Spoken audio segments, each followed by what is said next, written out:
Hey guys, welcome back to my channel. If you're new here, my name is Benita and I do practical lifestyle videos.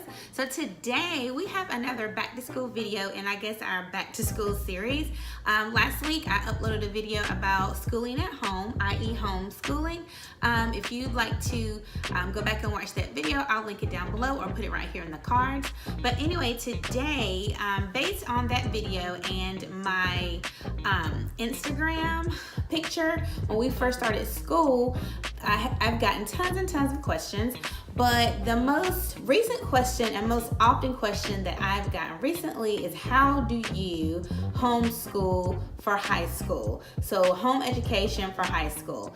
I have a 9th grader and an 11th grader this year, so both of my girls are in high school, so that's what our curriculum is based on. So I thought I would come on, jump on and maybe do some practical advice, just things, things that work for us, and you can take it or leave it. But it's just all subjective, guys. My number one and only rule, whether it's homeschool, private school, or however you decide to educate your children, is you have to do what's best for you. So we're going to talk about homeschooling for high schoolers. And if you like this video, please give it a thumbs up. And without further ado, we're going to get started. So the most asked question that I get all the time is, will they be able to get into college? Yes, that's what I get most often. And the answer is yes. By faith, that's our goal. We want our daughters to be able to be college graduates. We believe in higher education. We already have one child that's already matriculated through high school and college, so we would definitely want that for our other two children.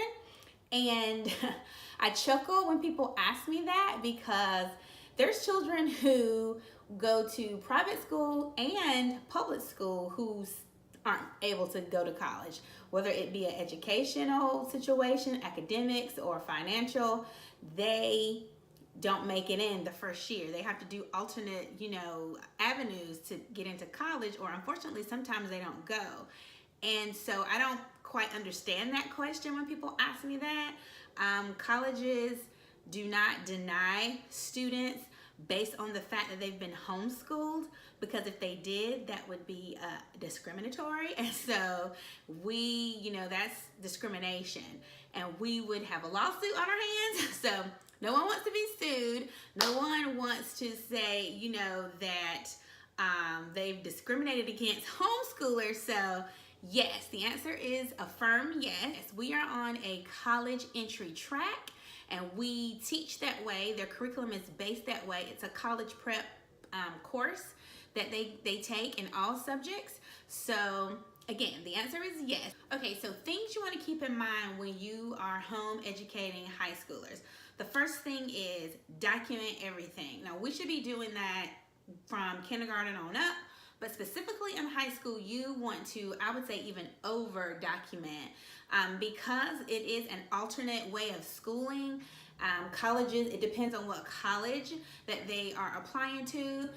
They may not have a lot of experience with homeschooling. Now, everything, just in case they need some alternative documentation, you want to make sure that you have course descriptions, course outlines, syllabus, those types of things for the courses that you teach. You also want to have the book information, the actual textbook, the edition, the publisher, the year, that type of thing. Is it the ISBN number? You want to have all of that, because colleges may have to go back and pull those things, especially if they haven't heard have heard of a certain book, or if you have made your curriculum. We do a lot of tailor-made things as well. So you want to document, especially for those types of courses that you have developed yourself. You definitely want to make sure that you have documentation. So I just have a big binder, and I can't show you all because it has our personal information. So this is one of the binders that I pull. Each high schooler has a binder, and then inside, let's see if I can just step back really quickly. I went online, and for our state of North Carolina, what are the graduation requirements from 9th to 12th grade, what are the courses they need to take, what do they need to have had if we're going to issue a high school diploma? So I went online to our Department of Non-Public Instruction and I gathered that information. The rules for our school are in here as well, and I just printed it out. That's what that is here. I put the child's name at the top, printed it out. As they take the courses, I check them all. Now the state doesn't say you have to, have a certain curriculum or whatever, but I put our curriculum and things in here.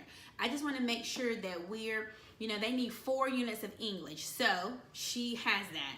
She's in her 3rd unit now. So this is for the 11th grader. So that's the kind of thing you want to have. You want to have it documented. I chose to print it out. You can do it all electronic. Most of our things are electronic because the college will probably want me to scan it in and email them anyway. So each high schooler has a jump drive. They have their research papers are saved up here. Their transcripts are up here. That form I was just saying, an electronic copy is up here. Those types of things, any kind of letter recommendations are up here.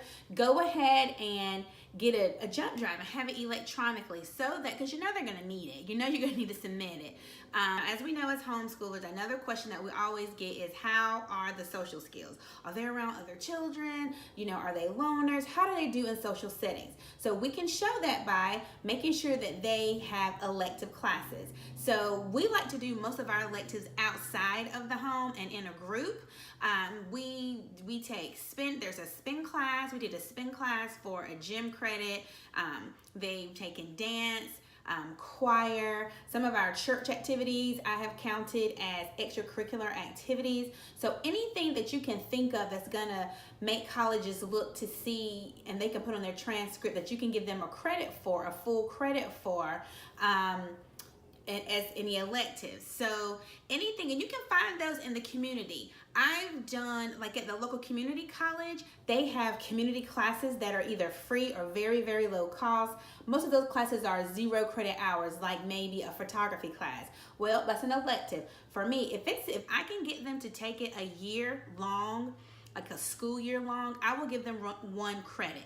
If it's like a semester or a half a school year long, I will give them half a credit. Most times in your homeschool regulations will require them to have a class that is a year long for 1 credit and half a school year or half a year long for half a credit. So look around your community, look at some free classes. The library may offer free workshops. So another point that we want to keep in mind when we are home educating high schoolers is we want to build and create opportunities for internships and extracurricular activities. So my 11th grader this past summer, she did an internship at a design firm here in our town. She loved it. They were very pleased with her and she was very pleased with them. It really solidified that that's what she wants to go into. I think she's pretty set, unless she changes it once she gets to college, but she's pretty set that she wants to pursue interior design. So I just called them up. We have one who is interested in interning for the summer at your firm. Would you be interested in accepting her? And they were. One of the final things is when you're thinking about classes that your high schooler will need and things that they're going to need on their transcript and just, to graduate, try not to recreate the wheel. If there is a class that the high school, your local public or private high school has, and you want them to take it, go ahead and call them to see if they have room, if they have space, if they could come for that 1 class or 2. For public school in North Carolina, if the law tells us that the children can take any class at their local public school. If they're homeschooled, they can take any class at their local public school if there's space, if it works out that they're able to take it there. They can't deny them access to that. My girls took driver's ed. I mean, I'm not teaching driver's ed, and I wasn't gonna pay privately for that when I knew it was offered at public school. So my girls took driver's ed at public school. They both did. There's other things. I'm thinking about maybe a drafting class for Jordan, who's wants to do the interior design, maybe a drafting class or another kind of art type class. I'm thinking about her for next semester. I'm gonna call the local high school to see if they have space or have something like that, and if they would be willing to accept her on those days. There's only usually like maybe 1 day a week, so it shouldn't be an issue. 1 or 2 days a week, it shouldn't be an issue. So don't recreate the wheel. There's classes that that you may not want to teach or can't teach, don't feel qualified to teach, that there's other avenues that you can get your child what they need.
Alright guys, that's it. I hope you enjoyed this video. Please like and subscribe. Like I said before, just comment down below any other things that you want to see. But next week we should be back to our normal types of videos. I have a clothing haul coming up, some fall wardrobe idea things coming up.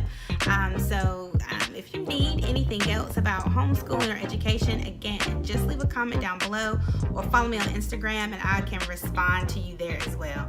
Guys, I hope you have a great school year. Have a great day, and I'll talk to you later. Bye.